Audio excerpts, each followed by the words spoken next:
میں کائنات پہ کھڑا ہے. شاعر بہت سی شعر ہے. میری تمام تر محبتیں ان بزرگ علماء کے قدم کے لیے. مصرے پڑھنا چپکے سے پڑھنا میرا کام ہے، خاموشی سے سن لینا آپ کا کام ہے. شاعر کہتا ہے کس واسطے دروازے زہرا پہ کھڑے ہو. موت کا فرشتہ مخدوم کائنات کی روح مبارک کو نکالتا ہے. کس واسطے دروازے زہرا پہ کھڑے ہو، تم کو تو اجازت کی ضرورت نہیں ہوتی. ٹھیک ہے، کس واسطے دروازے زہرا پہ کھڑے ہو. دیکھنا کون ایسا شخص ہے خاموش رہتا ہے دل میں حضور کی محبت کا چراغ روشن کر کے کہ کس واسطے دروازے زہرا پہ کھڑے ہو، تم کو تو اجازت کی ضرورت نہیں ہوتی. بولا ملک الموت قدم کیسے بڑھاؤں، کوشش تو بہت کرتا ہوں ہمت نہیں ہوتی.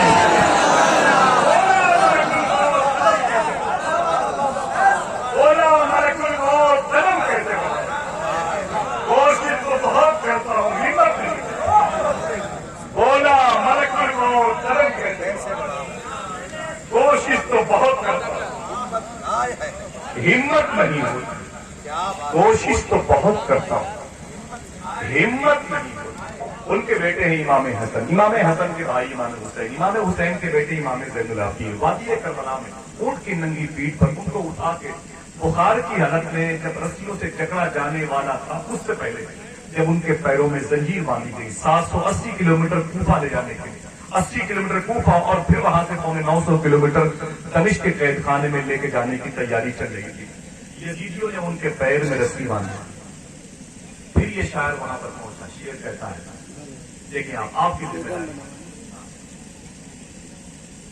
نہ کر تو مجھے قید کرنے کی کوشش، نہ کر تو مجھے قید کرنے کی کوشش، ورنہ جہاں میں رکا تجھ کو رکنا پڑا. شعر پڑھنا میرا کام ہے اور ایسے لوگوں کے سامنے. نہ کر تو مجھے قید کرنے کی کوشش، ورنہ جہاں میں رکا تجھ کو رکنا پڑے گا. اگر میرے پیروں میں ڈالے گا بیڑی، تجھے میرے قدموں میں جھکنا پڑے گا. پیروں میں ڈالے گا بیڑی، تجھے میرے قدموں میں جھکنا پڑے گا. نہ کر تجھے قید کرنے کی کوشش، ورنہ جہاں میں رکا تجھ کو رکنا پڑے گا. اگر میرے پیروں میں ڈالے گا تجھے میرے قدموں میں جھکنا. کس واسطے دروازے زہرا پہ کھڑے ہو، تم کو تو اجازت کی ضرورت نہیں ہوتی. بولا ملک الموت قدم کیسے بڑھاؤں، کوشش تو بہت کرتا ہوں ہمت نہیں ہوتی. اگر یہ نعت کے پاکیزہ آئین ہے، آرٹیکل ہے، قانون ہے، انسائکلوپیڈیا کی صورت میں، کسی وجود کی صورت میں ہماری نگاہوں کی میز پہ رکھتے نظر آتے ہیں.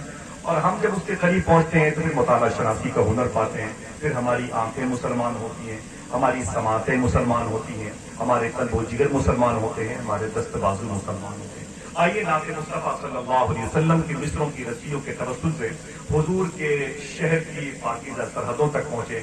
ایک لہجہ ہے جس کی پیدائش لکھنؤ اور کانپور کے قریب ایک شہر ہے جسے اناؤ کہا جاتا ہے. یہ اناؤ ہی وہ شہر ہے جس کے دامن میں گنج مراد آباد ہے. یہ وہی گنج مراد آباد ہے جس میں شیخ فضل الرحمان گنج مراد آبادی تھے، جن سے مرید ہونے کے لیے اعلیٰ حضرت بریلی شریف سے آئے گئے. محبت سے کہتے ہیں سبحان اللہ. پھر یہ کرم تھا، یہ عظیم فیضان ماہرہ شریف کے سرکاروں کے حصے میں تھا. اسی عظیم الشان باغ و بہار کسی فضا کے قریب میں ایک مبارک قصبہ ہے جس کی کوکھ سے محترم غلام نور مجسم صاحب قبلہ کی پیدائش ہوئی. شہر الہ آباد کے مبارک ادارے سے انہوں نے تعلیم کی تکمیل کی. وہیں سے پورے ہندوستان میں نعت کے مشاعروں کے کنوینر کو عمر خضری کی دعائیں دیتے ہوئے نظر آئے. آج یہاں پر موجود ہیں، نعت پڑھتے پڑھتے مدینے چلے گئے ہیں. ہم بھی ان کے توسل سے حاضری کا شرف پا چکے ہیں. جبکہ ہماری اوقات یہ ہے کہ چیختا ہوں کہ مدینہ کوئی لے جائے مجھے، اور آواز گناہوں سے دبی جاتی ہے. یہ میرے لیے بڑے شرف و کمال کی بات ہے کہ خطابت کے میدان کا وہ عظیم الشان ایک وزیر اعظم کہیے اسے اس ملک کا راشٹرپتی کہیے، وہ لوگ جو جلسوں میں قطعاً آتے نہیں تھے، یا وہ لوگ جو موبائل کی اسکرین پر کبھی کسی اردو زبان کے خطیب کو سنتے نہیں تھے، اللہ کا شکر ہے کہ انہوں نے حضور مقبول گرامی مفتی حماد صاحب قبلہ کے وجود کو اسکرین پر دیکھا، تو میں یہ سمجھتا ہوں کہ گھر کے آنگن میں وہ تکیہ جو ان کے آنسوؤں کے گواہ بنا، آنسوؤں کا امین بنا، آنسوؤں کا گواہ بنا، تو یہ صحرا مفتی حماد صاحب قبلہ کے سر جاتا ہے۔ میں نے پوچھا کہ حضور آپ نے دن میں آرام کیا کہ نہیں؟ بولے یار آصف بھائی آرام کہاں ہے؟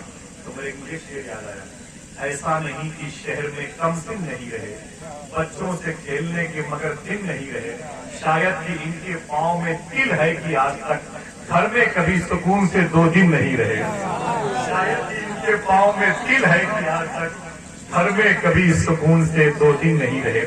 میں مبارکبادیاں پیش کرتا ہوں۔ ابھی 2 دن پہلے ہم سب حضرت کے ساتھ میں تھے ایم پی میں، اور آج پھر ان کے قدم اس علاقے میں آئے۔ زندے اور مردے لوگوں کی اللہ مغفرت فرمائے۔